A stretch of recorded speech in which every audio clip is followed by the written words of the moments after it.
then you pray in the direction that you are. You make that prayer. So the main thing is to make sure that you are making the prayer. And alhamdulillah, this is one of those aspects where the flexibility of the Sharia exists. Even, if a person, person is like in a journey. And this is one of the things, of course, the mustahab salat, you can pray even walking, for example. But anyway, if there's a legitimate, and again, I'm going to emphasize this, the danger that a person is seeing or perceiving has to be legitimate, not just simply, oh, I'm comfortable to do this. No, there's a real danger there. So next slide, please. So congregation prayer priorities. Are you able to make the image smaller? That way everyone can see the entire slide. I think it would be better. Or yeah, just remove the, we don't need the, so no one needs to see me, so let's see this slide. Well, the main thing is the slides, not me. So even online, they need to see the slide. Yeah, just, if you can, oh, you can't do it? No, you can't close it? They don't need to see me, they need to see the slides. The slides are more important. That has the information. And as I'm going, okay, great. That's good. They can hear my voice. That's I think, good enough. So with regards to the congregational prayer and the priorities with regards to that, there are several issues that we need to make sure that we are aware of. One is the alignment and focus during the prayer. So I know sometimes a lot of the jama'as, at least among us, we don't pay too much attention to the lines, but the lines should be kind of straight. It should be straight. People should be together. You don't have to be shoulder to shoulder, toe to toe, but at least you're in a line and you're standing and a person is standing beside you. There's not a huge gap, because as we move forward, we'll understand that why there shouldn't be a huge gap of more than two people. So stand, your shoulders don't have to touch, your feet don't have to touch, but you need to just stand properly, make sure that lines are correct. And alhamdulillah, with our new setup, it's pretty easy to make sure our lines are straight. One is also the priority with regards to following the imam. This is being in jama'ah. So that priority is to make sure that everyone is in harmony within the ranks of the salat. And so one of those things which is required is that no one should, do the takbir before the imam does the takbir. A few times I've actually heard that. So it's like about the big takbir, someone says, Allahu Akbar.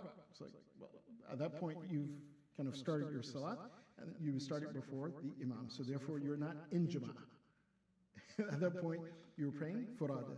Unless you one kind of simple solution for that is a person, if they did that, they can just turn, which they turned away from the qibla, that salat is now broken, and then just join the salat. Yeah, that's a quick way. The better etiquette would be to sit down and to do the tashahhud, come out of that, stand back up, and do the takbir. But if you want to do kind of a quick version of that, you do that. But so no one should precede the imam as well, going into ruku or going into sajda. If you go ahead of the imam into ruku or in sajda, you've broken away from the jama'ah, and at that point you are praying furada. Likewise, if you fall too far behind from the imam and the jama'ah, you are now praying furada, meaning that if, let's say for example, the imam goes into ruku or the whole jama'ah goes into ruku, goes into sajda, and you're still standing like, oh, no, I need to finish my dhikr that I'm doing. Now you've kind of gone, the jama'ah has gone past the point where you are actually in harmony and you're in sync with that jama'ah. So at that point, you are broken away from the jama'ah.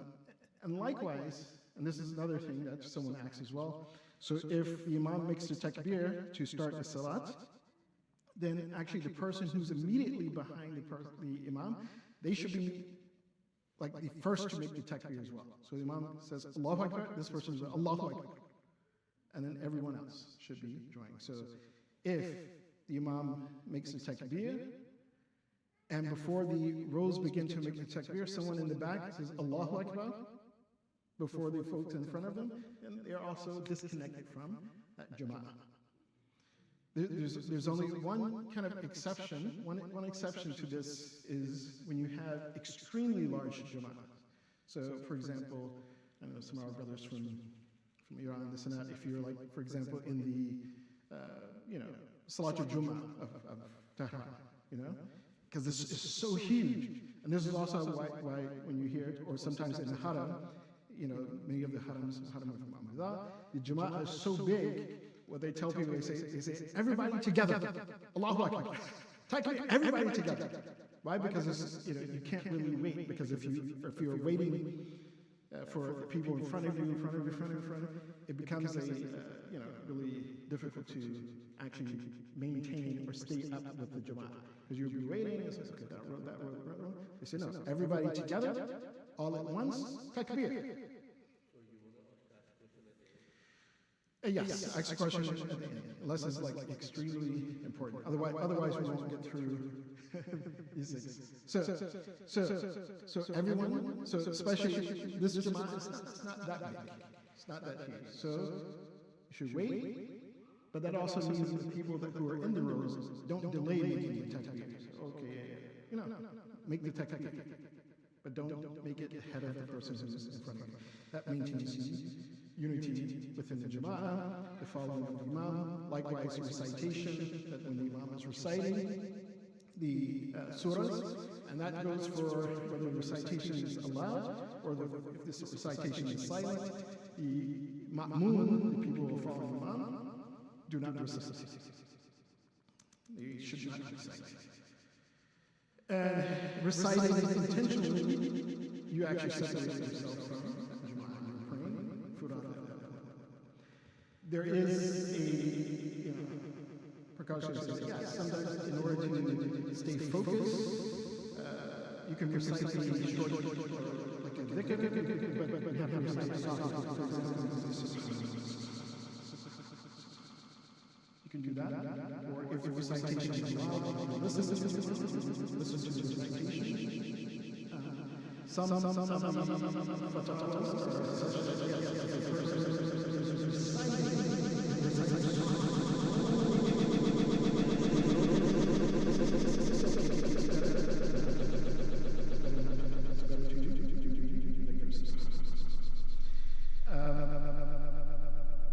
of course, the engagement also prior to the next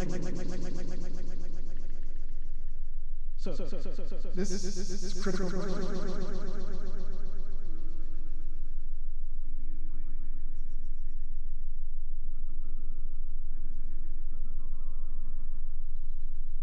Yeah. You can cite it like a very small disposition. When it comes to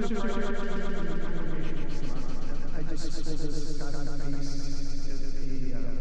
a question from the Muraja, because this always comes up. Gone past Muharram, Ashura, but this also is with regards to any other that's when people get stuck. No, we just have to finish this last one. Or no, we just have to finish this last one. So this question, an actual question, he says, yes, congregation prayer takes precedence over all things. Even if you're even if you were saying that congregation prayer should be done at the beginning of time comes in, you stop and of course the best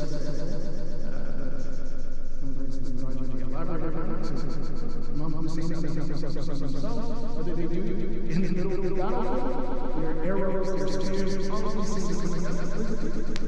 We're going to You're shooting arrows. Stop. So inshallah, follow that example. The next slide. This is also sometimes a question that comes up as far as when you're in the salat. Or should you be standing? Some people, some people, is it okay for that? So the person is in the salat, looking around, is that okay? So it doesn't break the salat as long as your body, your shoulders, again, should be towards the person. If your body turns this way, your shoulder is towards the person.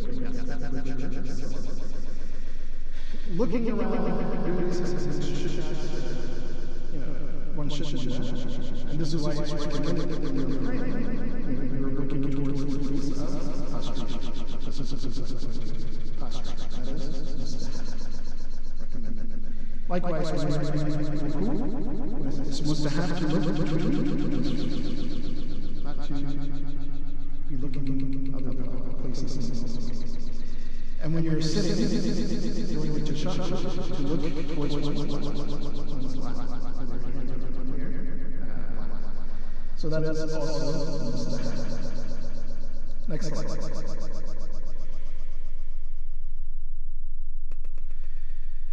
When in kunut, back. Okay. So in kunut as well, we look at the palm of the hands. And of course, it was been a long stated kind of confusion. So when you do kunut, you're going to turn around. That's actually to look at the organs. Doesn't break the salat. It is. Likewise, if someone is book, you're thinking, why look at the book? It's possible. So if the person is going to recite a surah that they don't know in the salat, if they're holding the Quran, it's possible. Doesn't break the salat. Simply based on the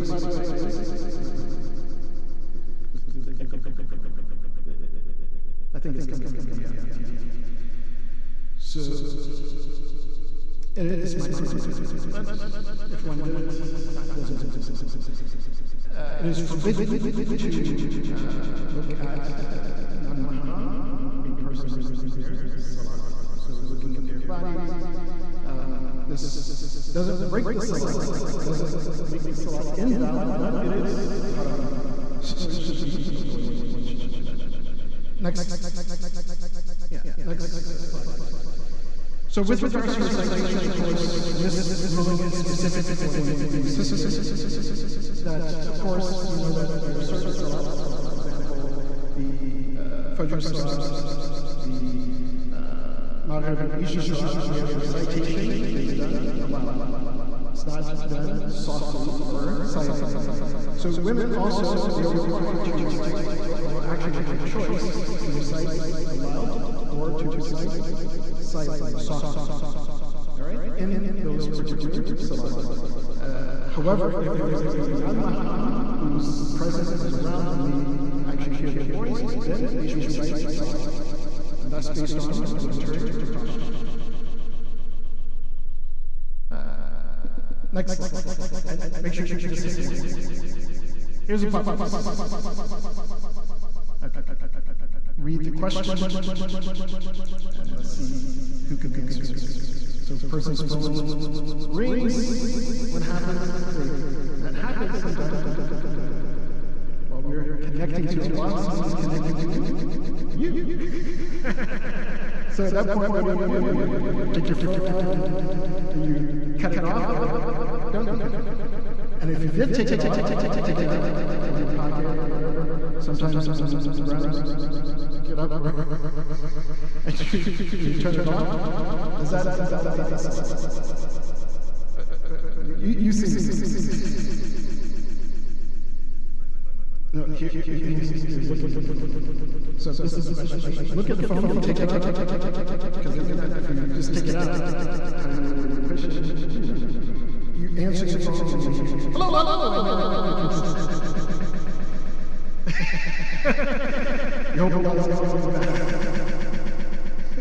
So that means you got disconnected. So anyone? Does it So how many people say yes? How many people say yes? Next slide. You're right.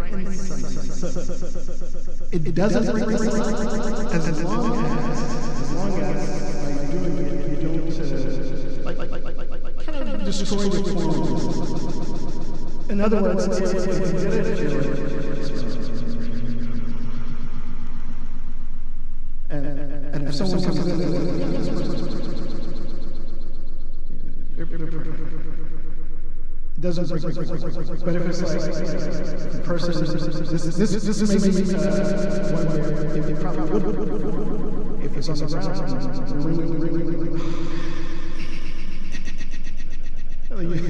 pick it up. Because at that point you're changing. You should stand and not being pick it up. Or if you're making a sign and you make this kind of that's going to break the phone. But if it's simply take it out.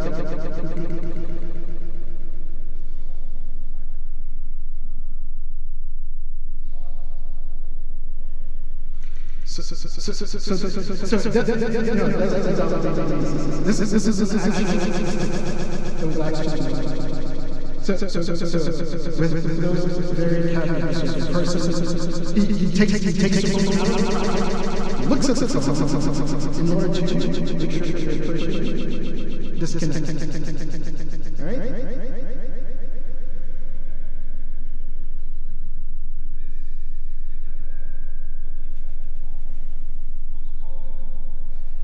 Yeah, no, this is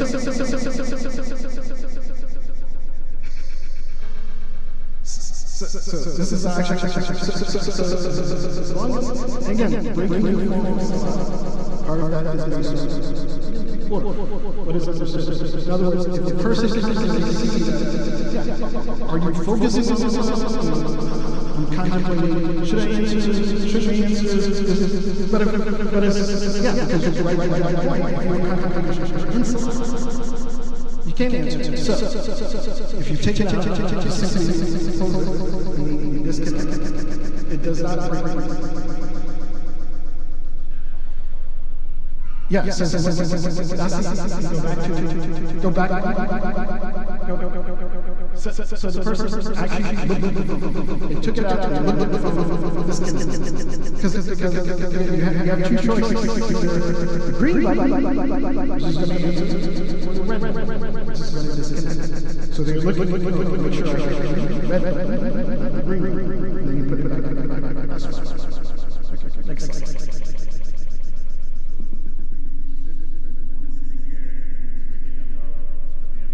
So we're going to get to there's a question.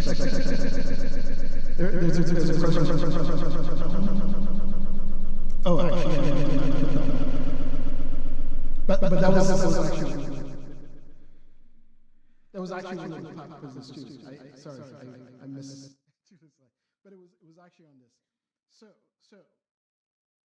is the phone ringing also? Is that and it disturbs the salat, or if it's ringing, it's an annoying sound, does that break a person's salat? How many people say yes? Yeah. Okay, so it doesn't break the salat. So is it okay or is it not okay? Meaning, is it haram to have that, especially if it's like ringing? Because sometimes, some people they'll call you 2, 3, 4 times. You didn't answer the first time, so they don't want to leave voicemail, so they call you second time, third time, fourth time, fifth time, back to back. So is that okay? Is it haram or not haram?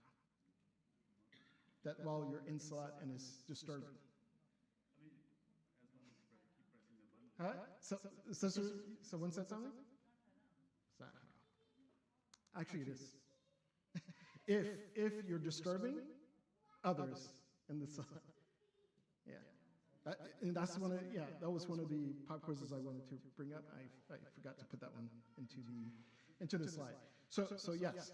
So why? Because it's haqqun nas. Because it's haqqun nas. It's the right of other people that when it is time to pray and to focus on their prayer, and someone has, this, ringing is going on and is going on and is going on, and you're breaking the concentration of someone else.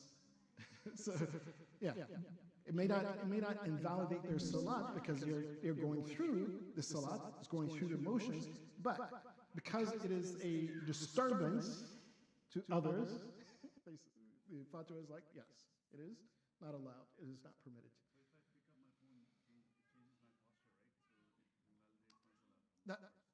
From the first one, yeah, because there's a different scenario. That's a different scenario. One scenario is in your pocket. That's what the question was.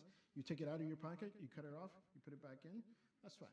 But I was doing that one to show you how you can break the form of your salat. So you're standing, the phone is on the ground, it rings, you bend down, you pick it. Yeah, you're breaking the form of the salat. Well, you probably just have to make sure next time you don't put it up. So you wait till you go into the sitting position. And yeah, if you break the to break the form of the salat, yes. So okay, we're on this slide now. This is also very important. Let me see what time it is. Okay. So the participation of minor children in the salat, sometimes in the first row. So is it critical? Is it critical? Or can it wait? Is it clarification or is it something? What?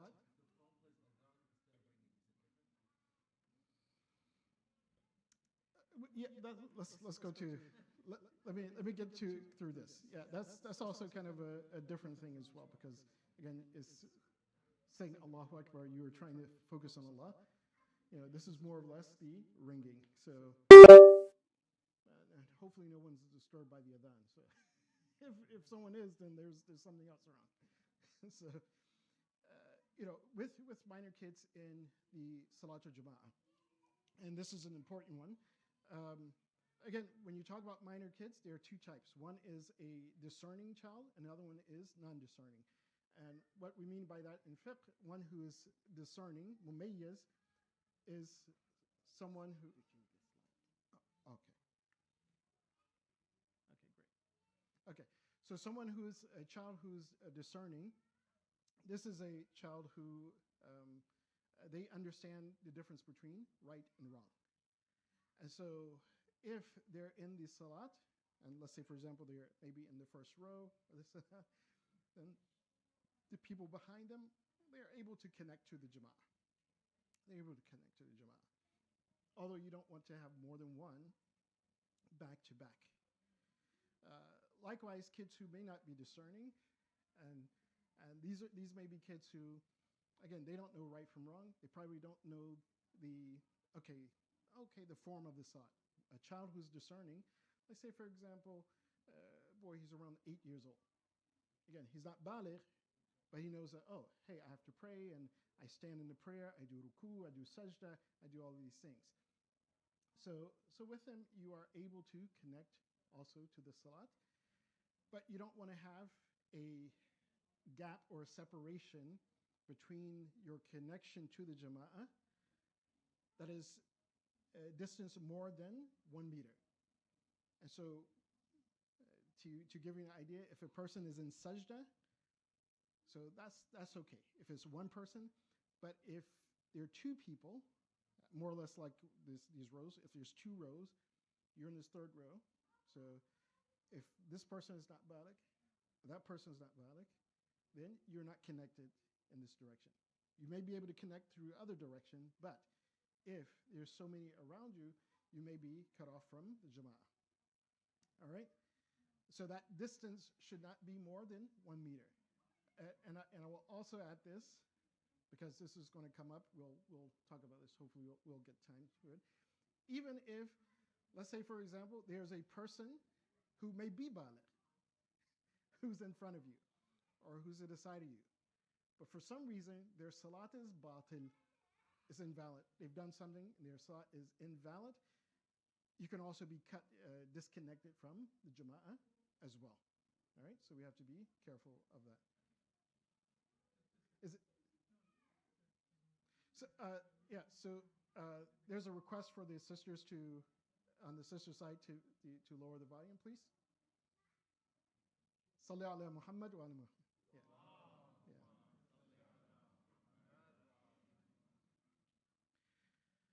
So guidelines for covering, because this has also this has come up on several occasions.